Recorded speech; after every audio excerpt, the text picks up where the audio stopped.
que não presta. Vamos abrir lá em Atos, capítulo de número 7. Vamos falar um pouquinho sobre Estevão.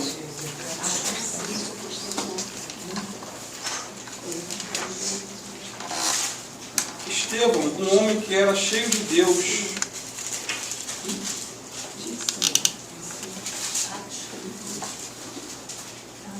Atos capítulo 7, versículo 2.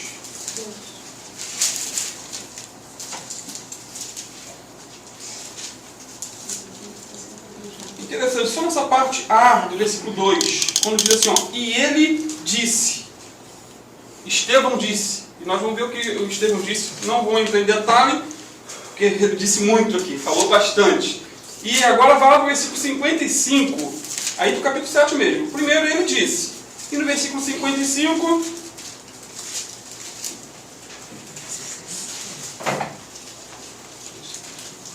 que diz assim, mas ele, estando cheio do Espírito Santo, fixando os olhos no céu, viu a glória de Deus, e Jesus que estava sentado, que estava à direita de Deus, e disse, eis que vejo os céus abertos e o Filho do Homem que está em pé à mão direita de Deus. Mas eles gritaram com grande voz, taparam seus ouvidos e arremeteram unânimes contra ele, e, expulsando-o da cidade, o apedrejavam. E as testemunhas depuseram as suas capas aos pés de um jovem chamado Saulo, e apedrejaram a Estevão, que em invocação dizia, Senhor Jesus, recebe o meu espírito. E, pondo-se de joelhos, clamou com grande voz, Senhor, não lhes imputes este pecado. E, tendo dito isto, adormeceu. Que texto? Podem sentar-se, em nome de Jesus. Esperava um púlpito aqui, mas vai na mão mesmo. Amados, Estevão, ele foi com certeza um personagem singular na Bíblia Sagrada. Nós vemos no capítulo 3 aí de Atos, se vocês quiserem ver em casa, ele foi um dos 7 diáconos escolhidos para fazer distribuição de alimento na igreja. É assim como nós temos na nossa igreja o diácono Alex, ele fica nessa responsabilidade de separar as bolsas de compra para os irmãos carentes da igreja. Essa era a função de Estevão. E ele, juntamente com Filipe, foi os dois que se destacaram nesses 7 diáconos. Eles foram escolhidos para essa função. Por quê? Porque os apóstolos eles viram que sozinhos eles não tinham como dar conta de tudo. Eles não tinham como orar, preparar a palavra e ao mesmo tempo ficar cuidando, né, de assistência social da igreja. Então eles distribuíram as suas funções. Eles entenderam que o serviço deveria ser dividido, compartilhado. É como nossa igreja, cada um tem uma função. Às vezes eu estou dando aula de manhã, quando eu não estou de manhã, já tem o pastor Geraldo que está dando aula lá. À noite, quando não tem uma pregada, tem outro, mas tem outro lá na portaria. Ninguém é melhor do que ninguém. O que está na portaria fazendo a recepção dos irmãos, ele tem os seus méritos também. Ele vai ter o seu galardão diante do Senhor. Às vezes a pessoa acha que é algo inferior estar na portaria. Não é. A minha primeira função dentro de uma igreja foi ser chefe, ou ser um líder do pessoal da limpeza. Quando tinha eventos, em outra denominação que eu era, tínhamos eventos, tinha muita sujeira, então eu que tinha que estar coordenando a limpeza. E eu fiz isso da melhor maneira possível, porque eu fazia para o Senhor e não para os homens. Então os apóstolos eles entenderam que o serviço teria que ser dividido. E eles disseram o seguinte lá em Atos 6, versículo 3 e 4, olha que interessante. Escolhei, pois, irmãos, dentre vós, disse eles, 7 homens de boa reputação, cheios do Espírito Santo e de sabedoria, aos quais constituamos sobre esta necessidade. Era uma necessidade na época, pessoas carentes, como hoje há essa necessidade. Mas disseram mais, nós perseveraremos na oração e no ministério da palavra. Então eles estariam se consagrando mais à oração. Em vez de estar ali se envolvendo com muitas coisas, eles estariam orando e se consagrando ao ministério da palavra. Porque dá trabalho. ensinar dá trabalho. Tem gente que pensa que é fácil, que o assunto, que a mensagem, ela cai assim, né? Sobrenaturalmente você já vai pregar o que vem na tua cabeça sem estudar. Mas eles se dedicaram ao ministério da palavra. Faz lembrar de um pastor que, esse é até o Hernando Dias Lopes que conta, interessante, o pastor estava sentado na sua escrivaninha estudando. Aí o irmãozinho passou, pastor, está descansando. Ele, não, irmão, estou trabalhando. Depois, o mesmo pastor, parou de estudar e foi capinar o terreno. Pastor, está trabalhando. Não, agora eu estou descansando. Estou capinando. Porque no trabalho mesmo era no estudo. Era na dedicação. Eram 8 horas, 10 horas, estudando a palavra para poder ensinar. Então, por exemplo, o ensino que nós tivemos aqui de manhã deu trabalho para o pastor, para o evangelista Cleiton, né? Deu trabalho. E é uma iniciativa ótima, exposição da Bíblia, algo que eu já dei início, acho que é 1 ano e meio atrás, mais ou menos. Você expor a Bíblia, porque você dá um alimento geral para a igreja, você não foge dos textos que são às vezes complexos, que às vezes aquele que prega, infelizmente ele tem essa tendência de pregar aquilo que ele se identifica mais, mas quando você faz uma exposição, você não tem como fugir.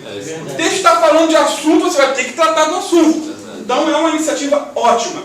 Então os apóstolos, eles se separaram para perseverar na oração e no ministério da palavra. E como o D.L. Moody já dizia no passado, século XIX, que é melhor colocar 10 homens para trabalhar do que fazer o trabalho de 10 homens. É melhor botar 10 para trabalhar do que fazer o trabalho de 10 homens, você não vai aguentar. Você vai morrer. Você vai entrar numa estafa. O pastor Alan está agora, se eu não me engano, para o ano que vem, ele vai dividir as funções, até grupos de WhatsApp. Eu fico pensando, meu Deus, tem misericórdia, que ele está no grupo de todas as igrejas, já são 20. Imagine dar conta, quantas pessoas mandam mensagem, dúvidas, e ele tem que estar ajudando. É muita coisa, então vai ter que se dividir o trabalho. Aí eu falo, meu Deus, eu vou ter que entrar nessa também. Terça-feira eu vou estar aqui porque eu estou de férias no meu trabalho secular, porque fora disso eu não estaria. Dia 11 já volto para a luta. O supervisor ligou para mim e falou, eu estou contando os dias para você voltar. Eu falei, mas está tão bom minha folga, está bom de férias. Mandou um e-mail para Bolsonaro para dar 2 meses de férias para a gente, né? Então, mas esses diáconos que iriam distribuir cestas básicas, por assim dizer, eles tinham muitas qualidades. A primeira delas, diz a Bíblia, que era boa reputação. Ou seja, eles tinham um bom testemunho dos de fora e também dos de dentro da igreja. Tinham que ser bons maridos, pessoas comprometidas, bons pagadores. Porque bom testemunho, como é que eles iam saber? Eles tinham que ir averiguar, né? Mandando comissão para saber perguntar para a esposa, ele serve para ser um diácono? Ele é cheio do Espírito Santo? Ele está qualificado? Boa reputação. Eles tinham que ser bons pais, bons trabalhadores. Não tem crente, infelizmente, que deixa a desejar no trabalho. Não é um testemunho, não é um testemunho. Infelizmente, envergonham o nome de Cristo, são péssimos trabalhadores. Então Estevão estava entre esses 7 diáconos. E os capítulos 6 e 7 de Atos tratam do ministério. Não só do ministério, mas também do martírio de Estevão, que foi o primeiro mártir da igreja. O primeiro a ter o seu sangue derramado pela causa do Evangelho. Estevão significa coroa, esse nome. E existem 2 palavras no Novo Testamento para coroa. A primeira é diadema, que significa uma coroa real. E a segunda é Estefanos, que significa uma coroa de vitória. Da onde provém o nome de Estevão? Uma pessoa pode herdar um diadema, uma coroa real, nascer de sangue azul, por assim dizer, ser filho de rei, mas precisa esforçar-se para obter um Estefanos, ou seja, uma coroa de vitória. Quanto a Estevão, ele fez jus ao seu nome. Seu nome tinha tudo a ver com ele. Por quê? Porque ele conquistou a coroa da vitória, pois foi fiel a Deus até a morte. E ele está enquadrado aí no que diz em Apocalipse 2:10. Sê fiel até a morte e dar-te-ei a coroa da vida. Não é ser fiel até o dia da morte, mas pode ter esse sentido. Mas seja fiel até o momento em que a morte se apresentar como opção de negar ou não a Cristo. Então, ele foi um homem cheio do Espírito Santo. Estamos falando de Estevão, um homem cheio de Deus, em todo sentido. Cheio de Espírito Santo, cheio de sabedoria, cheio de bom testemunho, cheio de fé, cheio de ousadia. Um homem cheio de graça, cheio de conhecimento da palavra e também cheio de perdão. Olha que interessante. Quantas coisas ele é cheio, né? E busquemos isso de Deus. E dentre tantas coisas na qual Estevão era cheio, por uma questão de tempo, eu quero me atentar somente a duas. Primeiro, Estevão era cheio de conhecimento da palavra. Cheio de conhecimento da palavra. Mas aonde está isso? No próprio sermão que ele pregou.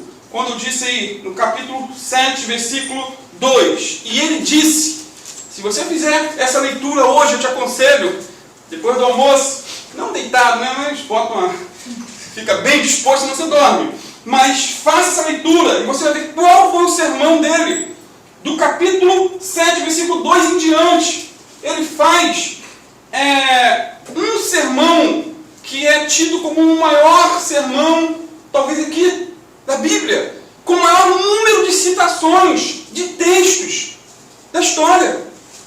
Ele pregou de improviso, amados. Ali ele não estava consultando um esboço como eu estou, mas ele estava ali totalmente dependente de Deus e falando daquilo que estava dentro, porque ele botou para fora o que já tinha colocado para dentro, através da palavra de Deus. Estevão era um homem que conhecia com profundidade a palavra de Deus. É um texto rico de citações. Estevão ele tinha fogo no coração, mas tinha também luz na cabeça. Ele era um homem avivado, cheio do Espírito Santo e cheio de conhecimento da palavra. Infelizmente, hoje, são poucos os que se dedicam ao estudo das Escrituras.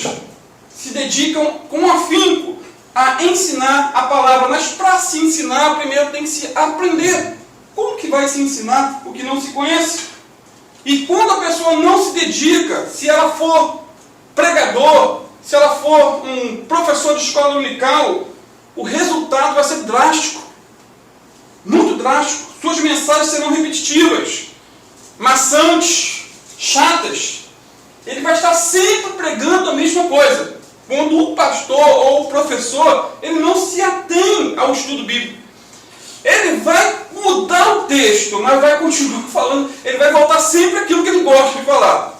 Por quê? Porque não se dedica à palavra de Deus. E vai estar sempre pregando um sermão peixe-espada. Conhece? Longo e chato. Gente, tem sermão, esse dia eu dei uma aula de escola dominical sobre a pregação de Jonas. Foi uma pregação curta, em 40 dias, Nínive será subvertida, destruída, mas eficaz. Paulo pregou um longo sermão lá em Atos 20, mas Paulo tinha conteúdo. Então, o conselho é, mas se você não tem, eu sei quando as pessoas já perderam a atenção daquilo que eu estou falando e está na hora de parar. 45 minutos, 50 no máximo, é o meu limite. E o ouvinte tem esse limite. Tem sermões que são chatos, longos e chatos. Mas Estevão pregou um sermão aqui praticamente longo, mas que bênção! Que bênção! Para a glória de Deus. Então, se faltar esse poder do alto e o conhecimento bíblico, nós vamos ser tediosos nas nossas mensagens. Que Deus nos guarde disso. A moderação ou o equilíbrio tem que ser o nosso maior alvo, porque muitos estão cheios do conhecimento, mas não têm poder. Outros estão cheios de poder, mas não têm conhecimento. Geralmente os que mais oram, geralmente os que mais jejuam, geralmente os que mais sobem montes para orar, e nós não temos nada contra isso. Acho que aqui nem tem monte para orar, centro aqui é difícil, mas nossa localidade já tem. Aqui tem, mas tem. Alguma acha, né? Alto da Boa Vista. Tem, não somos contra, mas geralmente as pessoas que são mais dadas a isso são analfabetas de Bíblia. Infelizmente, não precisa ser assim. Não precisa, porque você vai ver o apóstolo Paulo, ele não tinha essa moderação ou esse esse equilíbrio. O outro lado também é verdade, pessoas com cabeça cheia de teologia, cheias de instrução, mas vazias do poder do alto. Pessoas que não oram, não jejuam, pessoas que não sobem monte para orar, não se separam para se consagrar. Não que o monte seja um lugar mais especial, não, acho que é mais é um retiro. Geralmente a pessoa vai, está ali, né, tem aquela noção que está mais próxima de Deus, mas busca Deus, está se ajoelhando, se separando para buscar ao Senhor. Então a regra bíblica para a nossa vida é aquilo que está em 2 Pedro 3,18. Crescei, ou antes crescei na graça e no conhecimento do Senhor Jesus. Não é graça sem conhecimento. E nem conhecimento sem graça. Porque tem conhecimento sem graça. A pessoa tem muita luz. Às vezes ela conhece muito, mas não sabe expor aquilo que ela conhece. Porque falta a unção do alto. Falta o azeite do Espírito Santo. A ordem bíblica é: cresçam na graça e no conhecimento de nosso Senhor Jesus Cristo. Na Bíblia, nós encontramos pessoas que foram, ao mesmo tempo, cheias do Espírito Santo e, ao mesmo tempo, cheias do conhecimento da Bíblia, da palavra. Tinha essa moderação, esse equilíbrio. Paulo, por exemplo, como o evangelista Clayton disse, né, eu também sou um admirador, um fã de carteirinha do apóstolo Paulo, ele era cheio do Espírito Santo, mas cheio da palavra. Tinha essa moderação. Para a igreja aos Efésios 5,18, ele disse: não vos embregueis com vinho, no qual há dissolução, mas enchei-vos do Espírito. Ele não iria ordenar, pela direção do Espírito Santo, a igreja ser cheia daquilo que lhe era vazio. Muito pelo contrário. Em Atos, por exemplo, 16, versículo 13, nós encontramos Paulo e Silas procurando um lugar para orar. Era um homem de oração. Era um homem dedicado à unção. Em Atos 16, 25, encontramos também Paulo e Silas à meia-noite, numa prisão fria, fazendo o quê? Orando e cantando louvores a Deus. Ou seja, Paulo era um homem cheio do Espírito Santo. Ele era um homem de oração, um homem de jejum, um homem de vigília. Por outro lado, encontramos um Paulo que era também estudioso das Escrituras.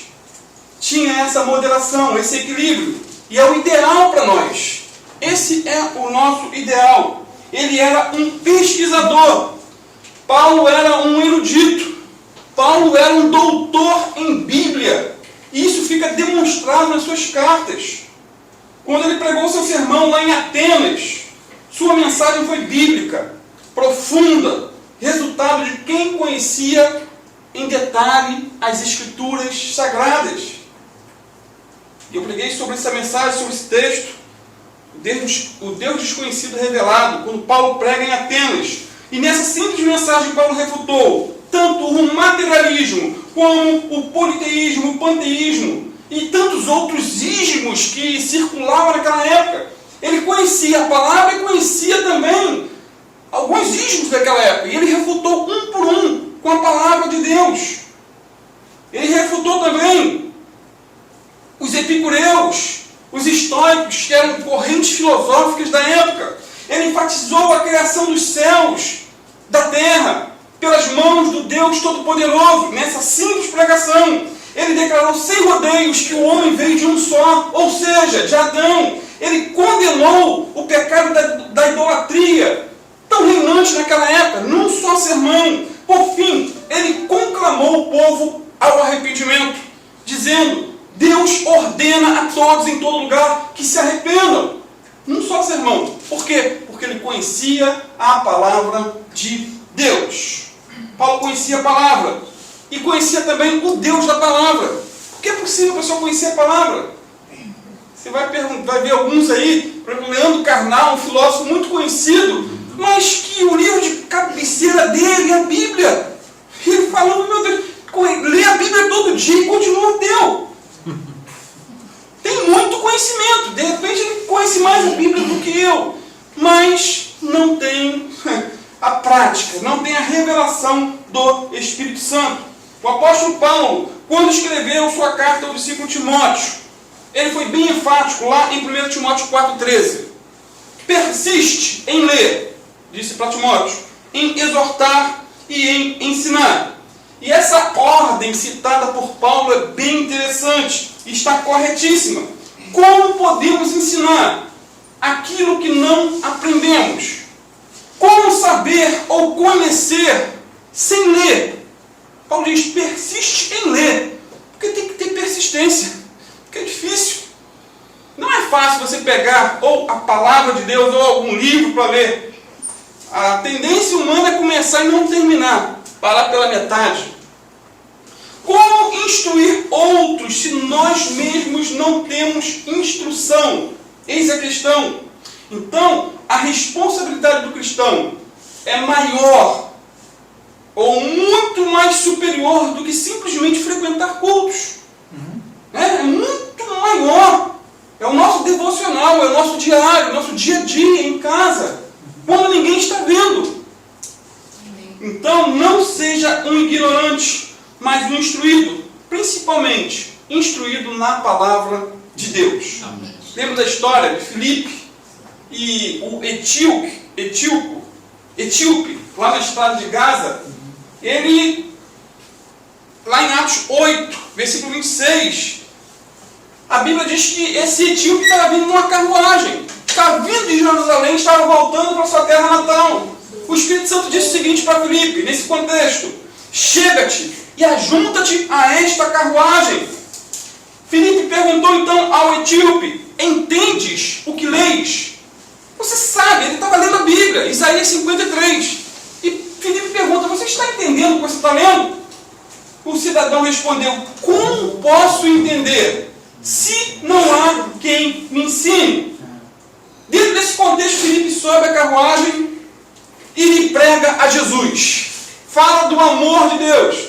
Fala que o texto que ele estava lendo estava se referindo a Jesus Cristo. Um texto que tinha sido escrito 700 anos antes. Então, esse homem etíope estava lendo o livro de Isaías. E Filipe faz uma ponte entre o livro de Isaías e a pessoa de Jesus e leva aquele homem à salvação, ao batismo nas águas. Qual foi o resultado? Ele creu em Jesus, foi batizado e levou a mensagem de salvação para a África, porque alguém estava ali cheio da palavra de Deus e ao mesmo tempo atenado ao Espírito Santo que disse: ajunta-te a esta carruagem.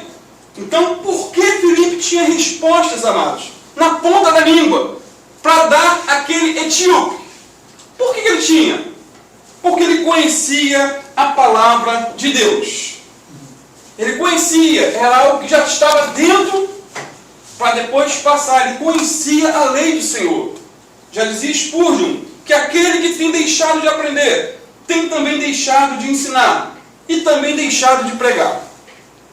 Então somos eternos aprendizes da palavra. E como isso é verdade? É fundamental que tenhamos obreiros cheios do Espírito Santo em nossas igrejas. É fundamental que tenhamos jovens e adolescentes transbordantes da graça de Deus. Agora, conhecimento sem o poder do alto vai produzir o quê? Formalismo, frieza, teologia morta. Então, conhecimento sem poder leva ao formalismo. É muito conhecimento, mas coisa formal. Não existe nada mais formal, mais fúnebre do que enterro. Por outro lado, sem poder, leva ao fanatismo. Se não há o poder do Espírito Santo, a pessoa fica fanática, desequilibrada. Isso é um perigo para as nossas vidas. 2 Timóteo 4,13, Paulo disse a seu filho na fé o seguinte: quando vieres, traze a capa que deixei em Troade, em casa de Carpo, e os livros, principalmente os pergaminhos. Interessante, mas estamos falando num contexto de conhecimento bíblico. Estamos falando de Estevão, que pregou um sermão com o maior número de quantidade de versículos. E aqui o apóstolo Paulo, preso, ele pede para que tragam para ele os livros, principalmente os pergaminhos. Dois pedidos se destacam nesse versículo aqui, se vocês quiserem anotar, 2 Timóteo 4,13. Primeiro, ele pediu sua capa, que tinha deixado na casa de Carpo. Segundo, ele pede livros. Muito interessante. A capa para proteger do frio e os livros para aquecer a sua alma. Ele diz, traga os livros, principalmente os pergaminhos. Principalmente os pergaminhos. Não é interessante esse segundo pedido? Ele não pediu alimento. Ele não pediu dinheiro. A única coisa que Paulo pediu foi uma capa para se aquecer do frio e os livros para aquecer o coração. Mas não tem como negar que o apóstolo Paulo foi um estudante até o fim da sua vida. Não pare de aprender. Se você parar de aprender, você vai desistir da vida. Agora, por que Paulo queria livros? Por que Paulo queria livros? Será que era para fazer travesseiros de livros? Estava lá na prisão, não tinha onde encostar a cabeça. Será que ele queria livros para fazer um fogo para se aquecer, queimar as páginas? Será que ele queria livros para servir de escora para alguma mobília? Uma vez eu emprestei um livro para um amigo e a última notícia que eu tive é que aquele livro estava sendo usado para escorar a geladeira. Tinha caído o pé da geladeira e ele botou o livro. Dinheiro gasto, infelizmente. Em casa eu tenho um livro que serve de escora da porta. Está no quarto, mas não sabe. Fica ali, porque o livro é tão ruim que não serve para ler. Então só serve para escorar a porta. Então, eu não tenho dúvidas que Paulo queria livros, era para ler, era para aprender. Paulo era um amante dos livros. Assim como um homem também da história chamado William Tyndale, que foi um dos mártires da Reforma Protestante. É impactante a história desse homem. Ele traduziu a Bíblia para a versão moderna do inglês. Seu sonho era que todo menino do campo, todo menino roceiro, conhecesse mais a Bíblia do que os teólogos romanos, do que o clero romano. E ele conseguiu isso com essa tradução. Durante seu aprisionamento, ele foi preso por pregar a palavra. Um pouco antes de seu martírio, em 1535, ele escreveu ao governador fazendo alguns pedidos interessantes. Olha o que ele pediu. Rogo de Vossa Senhoria, pelo Senhor Jesus Cristo, se eu tiver de ficar aqui durante o inverno, suplique ao comissário a fineza de mandar-me das coisas que são minhas e que estão com ele, um gorro de lã, pois sinto dolorosamente o frio em minha cabeça. Também uma capa mais quente, pois que a que eu tenho é muito fina. Ele lá tem uma camisa de lã, que é minha, caso queira mandá-la. Mas, acima de tudo, minha Bíblia hebraica, minha gramática e meu vocabulário para que eu use meu tempo nessa atividade. Ele estava preso. Morreu, se eu não me engano, esmagado. Mas ele queria continuar aprendendo. Então, ele estava a um passo da morte, com atestado de óbito no bolso, mas queria conhecer um pouco mais da palavra de Deus. Ele se preocupa em aprender, ele se preocupa em estudar. E assim como o apóstolo Paulo, William Tyndale não fica aguardando a morte ociosamente. Quão diferente é o nosso contexto, né? Não estamos na antessala da morte, em certo sentido, temos todo o tempo do mundo e muitas vezes dizemos que não temos tempo. Mas se usássemos o tempo que temos, ou que gastamos, lendo comentários de YouTube, lendo mensagens de WhatsApp, lendo as postagens das redes sociais, olha, nós seríamos doutores em Bíblia. Né? Porque tempo tem. O problema é como nós gastamos o tempo que Deus nos disponibiliza. Então, esse homem, assim como Paulo, eles estavam aí buscando mais conhecimento da palavra. Os cristãos atuais, infelizmente, não leem nem os pergaminhos, que significa a Bíblia aqui, nesse contexto, quando Paulo pediu os pergaminhos e os livros, e muito menos livros, que seriam livros escritos pelos homens. Pergaminhos é um símbolo da Bíblia Sagrada. E os livros, demais livros escritos pelos homens, porque o apóstolo Paulo não lia somente a Bíblia. Se você for ver as cartas dele, ele faz citação de poetas gregos. Como que ele faz citação? Porque ele conhecia, ele lia também coisas que não eram só a Escritura. E a gente fala assim, não, mas eu só leio a Bíblia. Não, eu leio a Bíblia e leio outras coisas também. E tudo ajuda no conhecimento, ajuda na informação. Então, estatísticas atuais revelam que o brasileiro lê em média 2 livros por ano. 2 livros por ano o brasileiro lê. A grande verdade é que nosso povo, quase de modo geral, não ama a palavra de Deus. Como disse, se lessem a Bíblia como lê em comentários do YouTube, seriam instrumentos poderosos nas mãos de Deus. O reverendo Ronaldo Lindório, ele é um missionário, é um pastor presbiteriano, e ele conta que antes do Novo Testamento ser traduzido para a língua concomba, uma mulher de 70 anos, olha bem, amados, 70 anos, fez uma viagem de 4 dias a pé, até a aldeia que ele estava, só para decorar 13 versículos da palavra de Deus. Porque ele fez a tradução e ela queria levar a palavra de Deus para a sua aldeia. E 4 dias andando, e ela conseguiu decorar os 13 versículos. Ao regressar para casa, depois de 2 dias de viagem, aquela senhora esqueceu o último versículo. Ela só conseguia se lembrar de 12. Não conseguia lembrar-se do 13º. O que ela fez? Já estava 2 dias, ela voltou de novo. E foi lá decorar de novo o 13º versículo. E disse o seguinte: a palavra de Deus é muito preciosa para ficar perdida no meio do caminho. Muito preciosa. E ela decorou e levou a palavra de Deus. E isso era a Bíblia para eles, porque eles não tinham Bíblia. A pergunta é: a palavra de Deus é preciosa para nós, para você? Você tem lido a Bíblia? Você tem se enchido com o Espírito Santo? Estevão era um homem cheio de Bíblia e, consequentemente, fez um sermão de improviso com a maior quantidade de referências bíblicas da história. Mas Estevão não era somente cheio de Bíblia, era também um homem cheio de perdão. Perdão. Olha aí no versículo 55, Atos 7,55. Já estou terminando.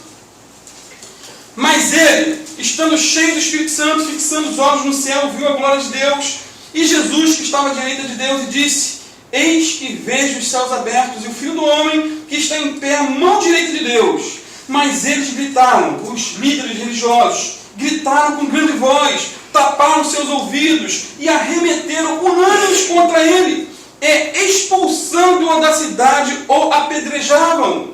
E as testemunhas depuseram as suas capas aos pés de um jovem chamado Saulo, que veio a se tornar o apóstolo Paulo. Que lindo, né? Paulo estava presente no martírio de Estevão, e aqui ele ainda não era crente, era um perseguidor também. E que em invocação dizia, né, Estevão: Senhor Jesus, recebe o meu espírito. E pondo-se de joelhos, clamou com grande voz: Senhor, não lhes imputes este pecado. E tendo dito isto, adormeceu. Então, um homem cheio de Deus tem um coração perdoador, pois sobre sua cabeça está a unção do Espírito Santo de Deus. Estevão só perdoou os seus algozes porque ele estava cheio do Espírito Santo. Não é possível uma pessoa ser cheia do Espírito Santo e ao mesmo tempo ser cheia de inveja, ao mesmo tempo ser cheia de ódio, ao mesmo tempo ser cheia de rancor. Não é possível. É como água e vinho, não se mistura. Ou água e óleo, melhor dizendo. Uma pessoa cheia do Espírito Santo, consequentemente, é também uma pessoa cheia de perdão para dar. John Hus, condenado à morte na fogueira em 1415, ele orou dizendo o seguinte: Senhor Jesus, perdoa a todos os meus inimigos, por amor da tua grande misericórdia. Enquanto as chamas consumiam seu corpo, ele pôs-se a entoar um cântico de louvor e expirou, balbuciando uma oração ao nome de Jesus. Sabe por que esse pré-reformador, ele perdoou os seus inimigos? Simplesmente porque ele estava ali cheio do Espírito Santo. Será que temos um coração ou temos atitudes a esse ponto? Será que nosso coração é perdoador como o coração de John Hus e de Estevão nesse contexto? E do Senhor Jesus, que da cruz disse: Senhor, não lhes impute esse pecado. Perdoa-os, melhor dizendo, porque eles não sabem o que fazem. Será que alguém aqui já perdoou nas mesmas circunstâncias que esses homens? Eis a questão. Às vezes somos caluniados, difamados, perseguidos e maltratados. Muitas vezes somos traídos, muitas vezes somos enganados, somos feridos. Mas o que é isso em relação ao que o Estevão estava passando aqui? Estava sendo apedrejado. Estava sendo apedrejado por pessoas de perto. Né? Quem joga pedra tem que estar próximo. O que capacitou Estevão a perdoar aqueles que o apedrejaram era o fato de ser cheio do Espírito Santo. Ele tinha óleo sobre a sua cabeça. Tinha conhecimento também, mas tinha óleo sobre a sua cabeça. O perdão, amados, é fundamental para a nossa vida espiritual. Fundamental. O reverendo Hernandes Dias Lopes, em seu livro Perdão, Cura das Emoções, se puder, procure na loja. Eu tinha esse livro, perdi. Pastor Alan perdeu. Eu não consigo em PDF, por enquanto eu não consigo comprar. Não acho. Mas ele trata muito dessa questão. Perdão, cura das emoções. E ele diz o seguinte: perdão é abrir mão da dívida que a pessoa nos deve e deixar a pessoa ir em liberdade e ficar livre. Perdão é lançar as transgressões dos nossos ofensores no mar do esquecimento e abrir mão de nossos direitos. Perdoar é colocar os outros na frente do eu. Não se ressentir do mal, mas vencer o mal com o bem, abençoando o próprio malfeitor. Humanamente isso é impossível, somente com a capacitação do alto. Perdoar é jamais trazer à tona um pecado que foi devidamente confessado e abandonado. Perdão nunca mais lançar no rosto da pessoa a sua falha e seu erro e abrir mão da desforra. Tem uma pessoa que diz: eu perdoo, mas está sempre buscando, sempre trazendo à tona, sempre lembrando. Perdão é tapar o esgoto do ódio e abrir as fontes da cura para relacionamentos saudáveis. Por quê? Porque quem não perdoa tem problemas sérios na vida. Pois sem perdão, a existência se torna um fardo insuportável e a alma fica prisioneira do ódio e da vingança. Só que não perdoa, dorme com o inimigo. É porque está sempre com ela. A pessoa está longe, mas ela, por não perdoar, está sempre ali presente. Sem perdão, nós somos destruídos pelos nossos sentimentos e a vida se torna uma arena de opressão, um beco de morte, um patíbulo de morte, de tortura. Quem não perdoa é escravo dos seus próprios sentimentos, não é livre e não tem paz. Quem não perdoa adoece, física, emocional e espiritualmente. Dentro da igreja tem muita gente doente. Por quê? Porque guarda ressentimento. Tem um coração cheio de ódio, cheio de mágoa. Quem não perdoa vive perturbada pelos seus próprios sentimentos e não pode entrar no céu. Essa é a parte mais triste e grave. E quem disse isso foi Jesus, amados. Mateus 6, 14 e 15. Por quê? Disse Jesus: se perdoardes aos homens as suas ofensas, também vosso Pai Celestial vos perdoará a vós. Se, porém, não perdoardes aos homens as suas ofensas, também vosso Pai vos não perdoará as vossas. Como nós precisamos de perdão diário? Erramos toda hora, pecamos, por atitudes e por omissão, e carecemos de perdão. E como não dar perdão ao outro? Se nós carecemos, precisamos diariamente. Estevão nunca poderia ter morrido com o rosto brilhando como de um anjo, se não tivesse perdoado a seus algozes. Ele jamais teria visto o Filho de Deus de pé para recebê-lo na glória, se carregasse em seu peito ressentimento, mágoa. E um detalhe: isso foi uma obra divina. Foi o Espírito Santo que capacitou ele, não é a obra humana. Porque humanamente o homem não consegue. Como perdoar, por exemplo, o assassino de um filho? Olha que situação. Porque tem assuntos que é fácil serem pregados, ensinados. É fácil falar sobre o perdão, ensinar sobre o perdão, até se ter alguém para perdoar. Eis a questão. Como perdoar um marido que adulterou Como? Uma esposa que o traiu? Humanamente, praticamente impossível. Mas para Deus todas as coisas são possíveis. Então, assim como Estevão, que sejamos cheios da Bíblia e cheios de perdão. Jesus disse, concluindo, amai vossos inimigos e orai pelos que vos perseguem, para que sejais filhos do vosso Pai que está nos céus. Quem perdoa se identifica com Deus, pois Deus é perdoador. Amém? Quem ama se identifica com Deus, porque Deus também é amor.